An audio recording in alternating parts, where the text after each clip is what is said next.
नमस्कार मित्रांनो, काढल्या गाई ती बाहेर शेडमधून 3:30 वाजता काढल्या होत्या.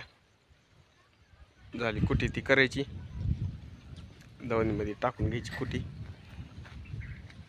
बसल्यात गाई संदर होत करीत, बैल पण घरीच ठुलते. म्हैस पण बांधली इथंच, वासर तिकडे पलीकडे बांधलेली आहे. दवणीमध्ये टुकी कुटी टाकून घ्यायची.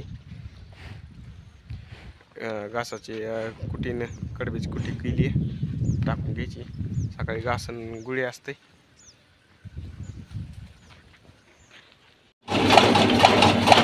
करतो ज्वारीची कडब्याची कुटी. झाला घासाची कुटी करायची. कुटी करायला चालू आहे.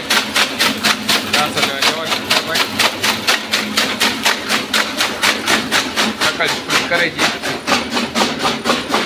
रात्रची कुटी दावणीमध्ये टाकून दिली. रात्रची कुटी दावणीमध्ये टाकून दिली आहे. इकडून गाई असतात, इकडून बैल आहेत. 3:30 वाजता गाई बाहेर काढल्या होत्या. बैल पण घरीच होते. कुटी करून झाली. घासाची कुटी करायची, ज्वारीच्या कडब्याची करून घ्यायची. 4 पेंड्या आहेत. घासाची पण लेंबट झाली कुटी. सकाळचा बागतय. ज्वारीची कडब्याची घ्यायची कुटी करून.